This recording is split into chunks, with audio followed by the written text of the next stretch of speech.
Plus, I have this app on my phone that lets you hear the spirits talk back to you. So we're going to these both. Today wasn't supposed to be a normal day. It wasn't supposed to be calm, quiet, or predictable. Today was the farm day. The day everyone had been waiting for, and the day no one expected to go off the rails the way it did. "Excuse me, really?" someone muttered at the very start, almost as if the chaos had already begun. But once the cameras were rolling, the mood shifted. "Y'all, we're going to the farm." Laughter. Excitement. Yeehaw energy. At least on the surface. Amanda couldn't come because she had work, but Misty was joining. Amy, the babies, Chris, Brittany, the whole crew. At least, the part of the crew crazy enough to think a farm day with this family was going to be peaceful. Everyone's goal? Just have fun. Pet some animals. Maybe ride a tractor. Maybe survive. Someone asked Tammy, "You gonna drive a tractor?" "No promises," she shot back. "I'll drive." Amy laughed. "I'm scared," Tammy said. "You already drive me crazy." It was the kind of chaotic banter fans love, but underneath it, something deeper was building. Today wasn't just about animals or fresh air. Today was about Tammy versus her fears, Amy versus her new life, and the entire family facing truths they'd been avoiding for months. Because at this farm, surprises were waiting. The first event of the day, not animals, not tractors, an apple cannon. 1, 2. Boom. That's loud. And then shock. The apple smacked into an old car with a sound so sharp, everyone jumped. "You did it," the family yelled, half cheering, half terrified. It was wild fun, but the chaos was only warming up. Because today wasn't just a play day, it was a reminder of how much had changed. Gage was almost 3 now. Glenn had just turned 1. Life had been moving fast, and Amy had changed more than anyone expected. Fire Amy's reality. Divorce, survival, and becoming Betty Crocker. Amy heard someone say, "Eat," and she laughed. "You hungry, baby?" But behind that smile was a story the cameras only hinted at. When her divorce first started, she was barely surviving. Every day felt like drowning, 2 babies, a broken home, and no time to breathe. But slowly, painfully, she found rhythm. She found strength. And the Amy everyone thought was falling apart started becoming someone brand new. The family joked, "She's turned into a Betty Crocker. We're proud of her." And honestly, they meant it. Now that her divorce was finalized, Amy had one main goal: get out of Tammy's house. She'd been there almost 7 months. 7 months of chaos, crying babies, late-night stress, and no silence. Tammy loved them. Truly. But when asked if there was anything she wouldn't miss about Amy living with her, oh Lord, I guess she hesitated. She loved the boys. She loved Amy. But she missed her quiet, the silence, the peace, the ability to hear her own breathing. Fire Tammy's transformation, 400 pounds lost, and a new battle begins. A cow wandered near Tammy. "Tammy got a cow friend now," Chris joked. Tammy, completely unbothered, replied, "Well, I ate his cousin for lunch. He tasted good." But jokes aside, the truth hit hard. Tammy had lost over 400 pounds since rehab. Her victories were massive, literal and emotional. For the first time in her adult life, she could cross her legs, put on her own shoes, sit comfortably on a toilet, fit behind the wheel of a vehicle. But victory came with a new enemy: excess skin. "How much excess skin do you have now?" someone asked. "Too damn much." The rashes, the infections, the discomfort, it was getting worse. She even had to walk bow-legged because it was dangling right there. "I'm not trying to be nasty," she said. But the reality was nasty. Painful. Constant. Her hope? Skin removal surgery. 4 months ago, Dr. Smith told her to get down to 250 pounds. She was 299 then. Now she'd lost another 20. She was close. Closer than ever. And the upcoming family appointment with Dr. Smith could change everything. Fire Chris and Amy's new chapters, makeovers, change, and tension. Chris, meanwhile, had lost around 80 pounds after his surgery. From 3X shirts to mediums. Even his wide, fat feet, as he called them, were shrinking. He said he was happy with his little flab. No skin removal for him yet, but both siblings were ready for change. Big change. Why not start with our looks? They planned to give each other makeovers. Amy warned, just don't go too crazy. Which is funny because crazy is exactly what this day was becoming. Fire the real tension. Tammy and the tractor challenge, then came the moment Chris had been waiting for. The tractor races. It wasn't just about fun. It wasn't just about competition. This was phase 1 of Chris's secret mission, get Tammy behind the wheel. Because if she wanted independence, she had to learn to drive. I can't keep driving her around, Chris admitted. I'm tired. Tammy hadn't driven in years. She hadn't even tried. Why? Because she didn't fit behind the wheel until now. Now she could. But fear had taken the place of size. I ain't been on one of these in so long, she said, eyes widening. Amy whispered, I've never rode with her before. This was about to be Tammy's first time driving anything in years. And fear hit fast. Before I lost all this weight, I didn't worry about driving. I couldn't fit. But now that I can, I'm scared. She continued, if there's a semi on the road, I get anxiety even in the passenger seat. So imagine me in the driver's seat. Imagine indeed. Her hands shook. Her breath got shallow. Her eyes locked on the massive tractor. The family tried encouraging her. But inside, Tammy was spiraling. She could fight addiction. She could fight obesity. She could fight for. Just when the family tried convincing her to take the wheel, something else went wrong. Glenn started crying. Amy got flustered. Someone complained about being hit with applesauce. The kids were overstimulated. The family was overstressed. Everyone was shouting over each other. It was chaos. Pure caos. The perfect storm for Tammy, who was already spiraling with anxiety. And that's when the moment hit. The one that stopped everyone cold. Tammy's hands froze. Her eyes filled with panic. Her breath quickened. She wasn't just scared. She was shutting down. This wasn't about a tractor. This was trauma. Years of fear. Years of being told she couldn't do things. Years of believing she wasn't capable. Years of being trapped in her body. Years of losing control. And now that she had control, she didn't know what to do with it. Fire the Shocking Reality Farm Day wasn't about animals or tractors. It wasn't about apples or fun. It was a mirror. A brutal, honest mirror. Amy was stepping into independence. Tammy was stepping into fear. Chris was stepping into exhaustion. The babies were stepping into chaos. And the family was stepping into a new chapter none of them felt ready for. And in the middle of a farm, surrounded by laughter, dirt, tractors, and screaming toddlers, a truth hit harder than the apple cannon. Weight loss wasn't the end of Tammy's journey. It was the beginning. And this family, messy, loud, dramatic, chaotic, was about to face challenges no one was prepared for. Because if Tammy couldn't conquer this fear, how would she conquer the world outside it? The stakes were bigger than a tractor, bigger than a farm, bigger than a silly challenge. This was about control, freedom, identity, survival, and everything was about to change. We're ready for a great day. This is a very complex case, so we will have as many as 12 people active. The day started with laughter, nerves, and a kind of restless excitement nobody could ignore.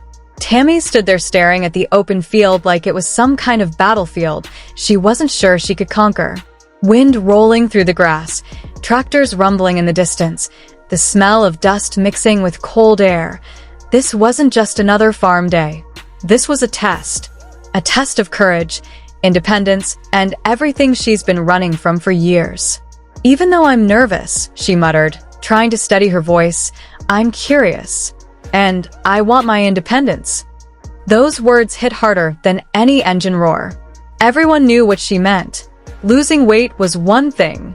Regaining a life you never had? That was another battle entirely. Chris stepped up on the tractor like a seasoned rodeo champion and patted the metal seat. Come on, Tam. You said you want independence? Well, independence starts with the wheel. Tammy swallowed. Hard. He explained the controls like he was disarming a bomb. Pull these close, that's your brake. Forward is forward. Back is back. Keep it simple. But nothing about this felt simple. Not to her. I ain't gonna lie, Tammy whispered, hands shaking slightly. I'm scared. Amy yelled from behind the fence.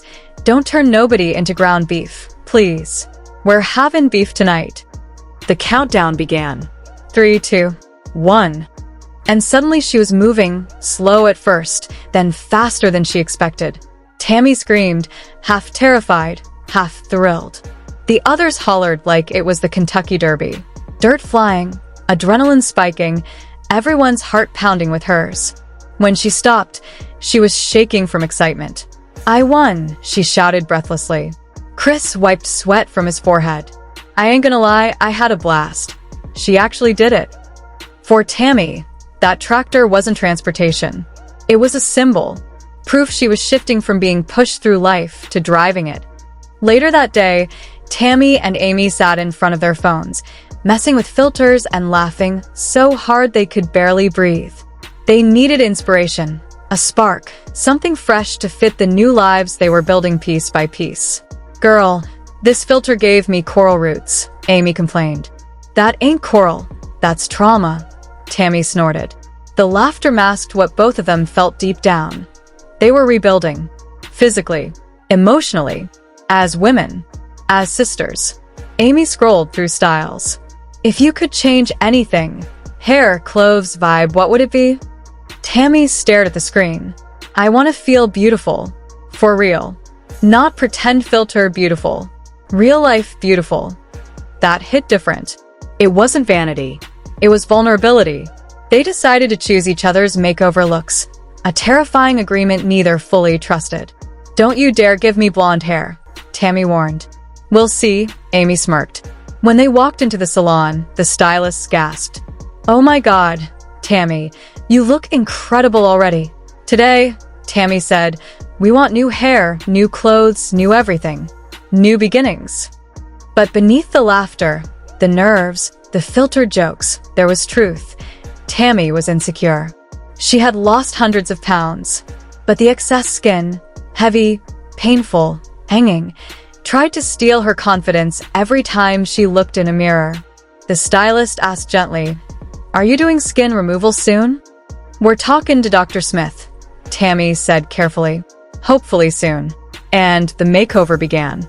Hair dye. Styling. Deep breaths. Nervous giggles. Amy came out glowing, her new color catching the light.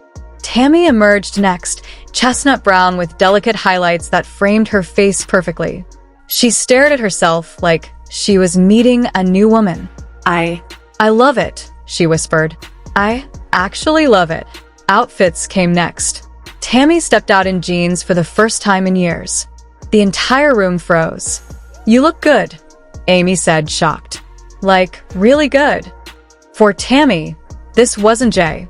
The family doctor appointment, the reality check that shook everyone the next day, the entire family filed into Dr. Smith's office, the Slaton Combs circus in full force. Dr. Smith gave a half smile. Well, we've got the whole family today. He warned them. This isn't about calling each other out. You're here for you. The check-ins began. Amy's turn. Amy stepped up, nervous but hopeful. She had been through hell, a divorce, single motherhood, the weight of life crashing in all at once. Dr. Smith checked her results. 237 pounds. Amy's eyes widened. She'd lost more than she expected. If you lose another 30, he said gently, we can get you out of the morbid obesity category. That increases your life expectancy and changes everything. She swallowed. I was hoping I could get skin removal now. I know, but a bit more progress keeps you safer. Amy nodded, disappointed but determined. Misty's turn. Misty stepped up confidently. 166 pounds, Dr. Smith read. You've lost 80. That is incredible. Misty beamed. Her discipline showed. I think I want to lose just 10 more, she said. Too skinny and cute. The whole room burst into laughter. Amanda's turn. Amanda looked exhausted, physically and emotionally. She had been stretched thin trying to save everyone else. 268, Dr. Smith said. I'd like you closer to 200. Amanda nodded, ashamed but honest. I've neglected myself. I'm done doing that. I'm working on me now. It was the first time she'd said that out loud. Chris's turn. Chris stepped on the scale and braced. 299, Chris groaned. I've been stuck around 300 forever. Dr. Smith didn't sugarcoat it. You need another 50 to 60 pounds before skin removal. Chris nodded, frustrated. Tammy's moment. The one everyone feared finally. Tammy rolled forward, but she wasn't in a wheelchair. She stood. Strong. Ready. Last time you were around 420, Dr. Smith reminded her. You needed to lose 100 more. He checked her new weight. 303.8. The room erupted. What? Amy screamed. Damn girl. Misty yelled. Oh my God, Chris shouted. Tammy was shaking, not from fear, but from victory. I did it, she whispered. I actually did it. But Dr. Smith wasn't finished. You've come so far, but for skin removal, I need at least another 100 pounds off. The room fell silent. Tammy's face dropped. A knife to the heart couldn't have cut deeper. I thought I did enough, she whispered, eyes filling. Dr. Smith spoke softly. You did. You did the impossible. But for your safety, for healing, for long-term success, you need to lose more. Tammy nodded, but her heart shattered. The breakdown and the rebuilding Tammy spiraled. She confessed to Amy later, voice trembling. After that appointment, I shut down. I started overeating so I'd throw up. I scared myself. Amy froze. Tammy, no. No, girl.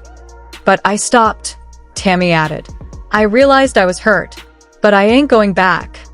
For years, Tammy only knew two responses, anger or food. But this time she fought back. This time she chose healing. Amy painted beside her, making a mess, trying to cheer her up with glitter, frosting, and nonsense. And slowly, Tammy breathed again. The family drama erupts. Tammy versus Amanda, but peace doesn't last long in this family. Amanda felt ignored, hurt, overlooked. She ranted to her husband and then to Amy. Tammy hasn't checked on me once since I hurt myself. Amy tried to mediate. You know how Tammy gets. No. Amanda snapped. I'm tired. The final note, a family on the edge, but still holding on. The Slaton Combs family has survived obesity, grief, divorce, addiction, depression, and near-death moments. They've fought each other, saved each other, and held each other through the darkest days. And now, they stand at another crossroads. Tammy fighting for her next 100 pounds. Amy rebuilding her life as a single mom. Misty thriving after surgery. Amanda trying to heal old wounds. Chris pushing past the plateau. And through it all, the laughter, the chaos, the shouting, the tears, one thing remains. They're still standing, still fighting, still together. And the story? It's nowhere near over.